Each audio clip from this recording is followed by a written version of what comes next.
Hello civil engineers, जब भी आप कहीं पे कंस्ट्रक्शन का वर्क करवाते हैं तो उस कंस्ट्रक्शन के वर्क करवाते समय अगर आपका बारिश स्टार्ट हो जाती है तो उस केस में हमें क्या काम करना चाहिए। जब भी हम कहीं पे आरसीसी स्लैब की कास्टिंग करवाते हैं तो आरसीसी स्लैब की कास्टिंग करवाते समय अगर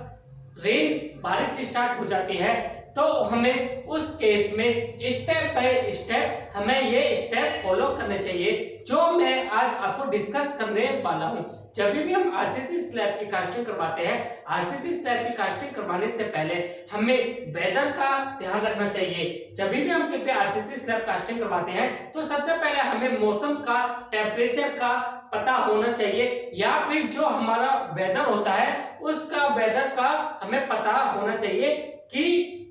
किस टाइम पे हमारी बारिश स्टार्ट हो सकती है। अगर हमारा वेदर ज्यादा खराब है तो हमें उस दिन आरसीसी स्लैब की कास्टिंग नहीं करनी चाहिए। अगर हमारी ज्यादा रेन होती है, अगर नॉर्मली बारिश पड़ती है तो हमें उस टाइम पे आरसीसी स्लैब की कास्टिंग को कंटिन्यू रखना चाहिए। जब भी हम अपनी आरसीसी स्लैब कास्टिंग करते हैं तो हमें वेदर या फिर हमें मौसम का ध्यान रख के हमें कास्टिंग करनी चाहिए। उसके बाद में हमें कंक्रीट वाटर सीमेंट रेशो, जो हम आरसीसी स्लैब की कास्टिंग करते हैं, आरसीसी स्लैब की कास्टिंग में करते समय या फिर हम जो रेशो यूज करते हैं कंक्रीट का, उसमें हमें M25,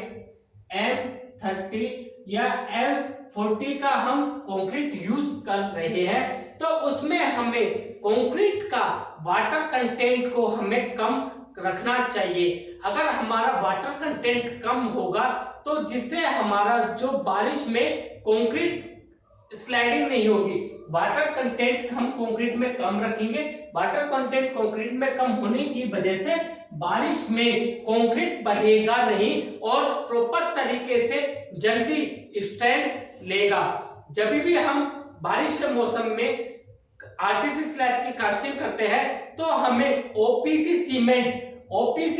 यूज करना चाहिए। ओपीसी सीमेंट यूज करना चाहिए 33 और या फिर हमें 53 ग्रेड का ओपीसी सीमेंट यूज करना चाहिए। ओपीसी सीमेंट हम इसलिए यूज करते हैं, ओपीसी सीमेंट यूज करने का रीजन यह होता है, यह ओपीसी सीमेंट जल्दी सेट स्ट्रेंथ लेता है और जल्दी इसकी सेटिंग टाइम होती है। नॉर्मली हम देखते हैं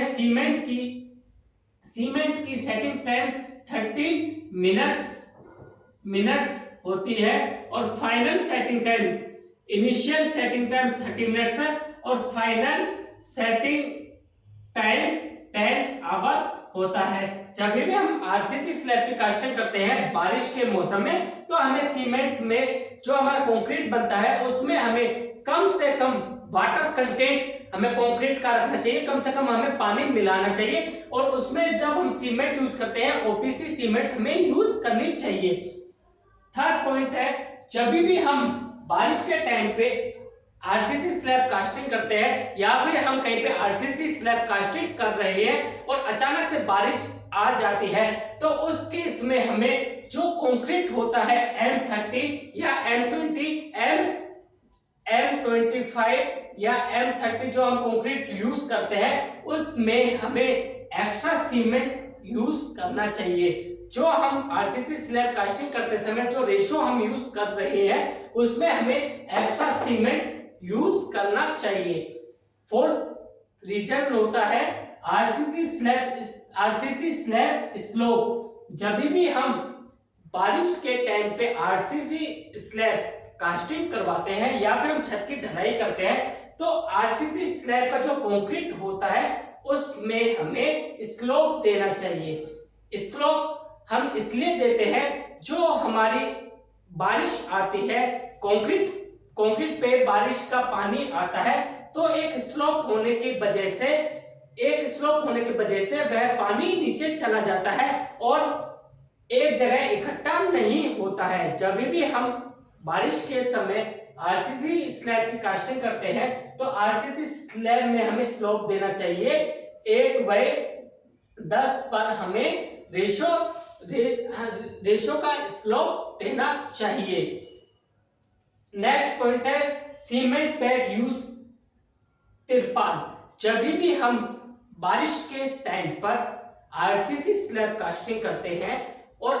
बारिश का मौसम होता है तो हमें पहले से ही जो हमारे सीमेंट के बैग होते हैं खाली, हमें उन्हें एक जगह स्टोरेज कर लेना है, या फिर हमारे पास तिरपाल होती है, हमें तिरपाल को लाकर रखना है। अगर बारिश आ जाती है, बारिश आने की वजह आ जाती है तो हमें सीमेंट के जो खाली बैग होते हैं हमें कंक्रीट के ऊपर बिछा देने चाहिए, या फिर जो हमारे पास तिरपाल होती है वह तिरपाल को हमें कंक्रीट से ढक देना चाहिए, जिस ढकने की वजह से जो बारिश का जो पानी होता है वह सीधा तिरपाल पर जाता है और तिरपाल से पानी नीचे आता है। जब भी हम तिरपाल को बिछाते हैं कंक्रीट के ऊपर तो तिरपाल को हमें तिरछा करके ऐसे करके कंक्रीट के ऊपर बिछाना चाहिए, ताकि जो भी पानी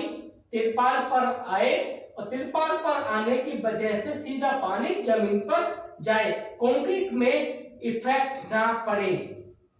अगर कंक्रीट पर इफेक्ट पड़ जाता है, अगर बारिश पड़ रही है आरसीसी स्लैब की कास्टिंग करते समय, कंक्रीट ये सपोज दैट कंक्रीट है, बारिश कंक्रीट के ऊपर आ रही है तो जब हम बारिश आने की वजह से कंक्रीट का जो सीमेंट होता है वह सीमेंट फाइन एग्रीगेट और कोर्स एग्रीगेट सभी जने तीनों का मिक्सिंग होती है। तीनों की मिक्सिंग होने के बाद में हमारा कंक्रीट बनता है। जब बारिश आती है, बारिश इन तीनों को अलग अलग कर देता है। आपने कभी देखा होगा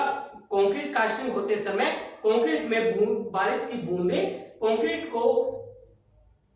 कंक्रीट की जो सरफेस होती है उसे प्लेन ना करके उसे खुरदरा बना देती है और उसकी स्ट्रेंथ को कम करती है।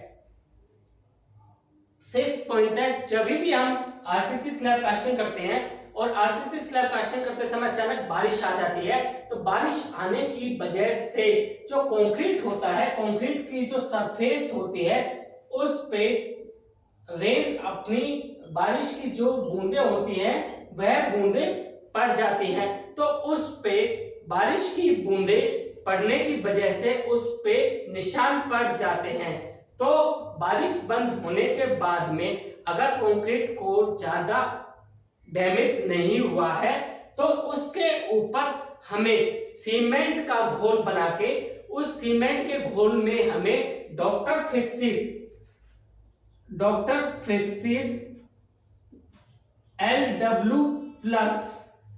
LW प्लस मिला लेना है। 50 केजी सीमेंट में हम